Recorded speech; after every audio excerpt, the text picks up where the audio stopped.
Hello BBros and welcome to a video on an event I went to recently. This is a video on the Great Western Lego Show from 2015. This Lego show was based at the Steam Museum in Swindon, and it's basically just a show of Lego, really. That's it. As you can see here, there's a very large Roman town layout, which is pretty damn awesome. Interestingly, this set is going to be broken up pretty shortly after the event to build something else. And just look at the detailing on this river and all this ground. Just so many bricks, and it's just ridiculous, really. I mean, I honestly, just look at all the panels to make that flooring, and it's just gorgeous. It's very well built. Look at the walls and everything. So yeah, the Lego show. This thing is something I've gone to for quite a while now. I've been probably about 8 times. There's a lot of really cool things here. They usually have a couple of World War II things. As you can see here, there's a train set. This is it's not World War II, but it is a pretty cool train set. And they've got this massive station, which interestingly, the glass domes on top of this station, the way they did that is it's actually got curved tracks in the roof, and they've put paneling across that to make the roof, which is a really cool and interesting idea. And just the sheer amount of bricks and the just scale of the buildings in this. As you can see, there's a section of a very large suspension bridge. This is just ginormous. It's ridiculous the amount of bricks there are in these sort of builds. It's just, I wish I could do stuff like that, but yeah, I don't think I'd have anywhere to put it, let alone enough money to buy that much Lego. Here we can see one of the only World War II things that was there, a P-51, very shiny. The guy was actually telling me how all these individual pieces had to be individually chromed and coloured, and the structure is all done with pylons inside and stuff. This is an interesting build, actually. Just look at the panelling on this. Look at all these little slope bricks to make those shapes. That's just incredible. I'm not actually sure what that was. We've got a couple of cranes as well. They were pretty cool. A very tall crane there. They also had a model of HMS Victory, which is pretty awesome. Miniature model there. I love the way the sails are made on that. A couple of ferries and things here. We've got a military ship on the end there.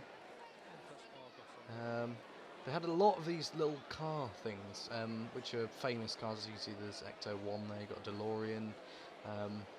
And these were cool. They had some helicopters, Huey there, and then they had this really awesome jet. This thing was absolutely huge.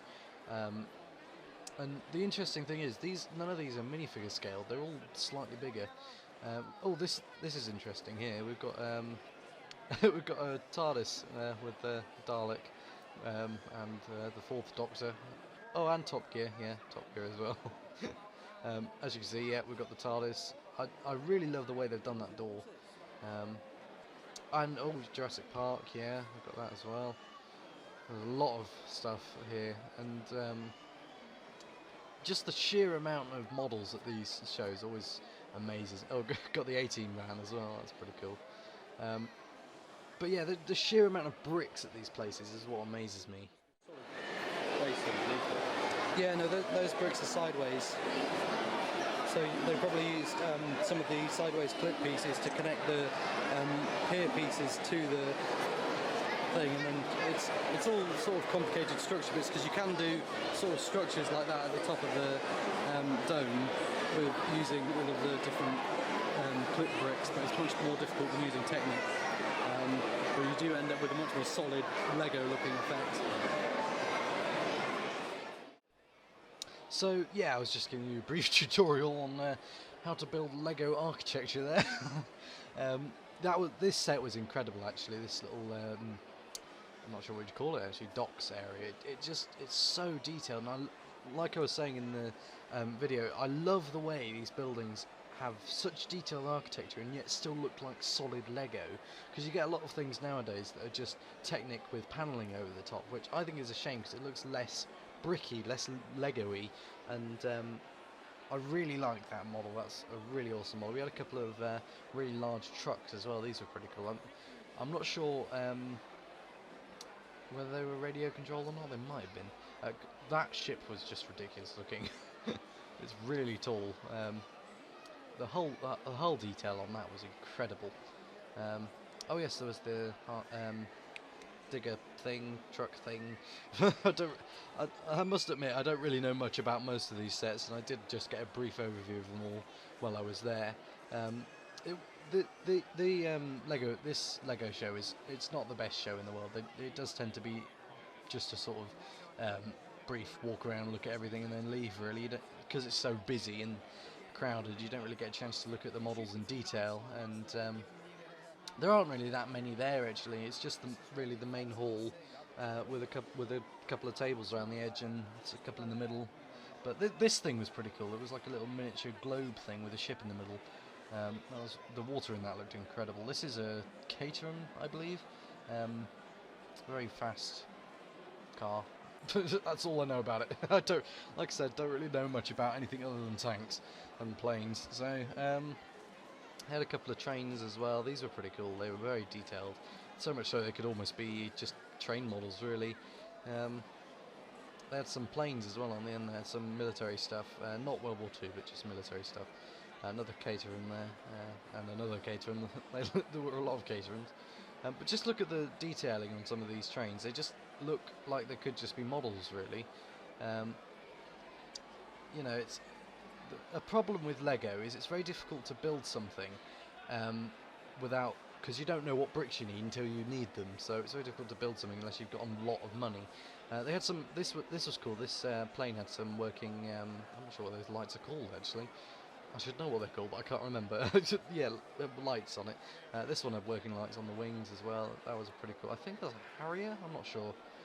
This was awesome. They had a helicopter with a spinning blade. That was very detailed. That looked pretty cool. I love the armoured vehicles that this guy had.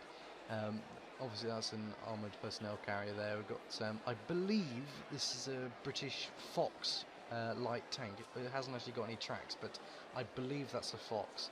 I could be completely wrong, but that one was very cool looking. And there was another American jet on the end there. Because these are ridiculous though, those jets. They just look so real. But anyway, yes, I'm going to move on to something I want to show you guys now. This is a new set that is coming out soon. We're going to be getting a Doctor Who set, which is pretty damn cool.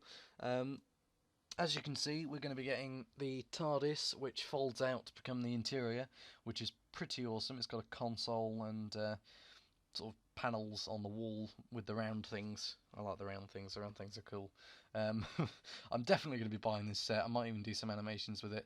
As we can see, we also get a couple of minifigures with it. You get the 12th Doctor with, weirdly, a purple coat. I don't know why he's wearing a purple coat, because I don't remember wearing a purple coat. His coat's blue with red bits on it. So I'm not sure what's up with that. But we also get the 11th Doctor with his fez, which is pretty cool. And of course, Clara. There's also a couple of monsters in this. We've got a Weeping Angel and a Dalek. I love the way these Daleks look actually, because if you've seen the new Lego Dimensions game that's coming out soon, that's got some Doctor Who stuff in it. And the Daleks in that I just think look weird. They just don't look like Daleks at all. They look a bit ridiculous. But this one looks like a proper Dalek.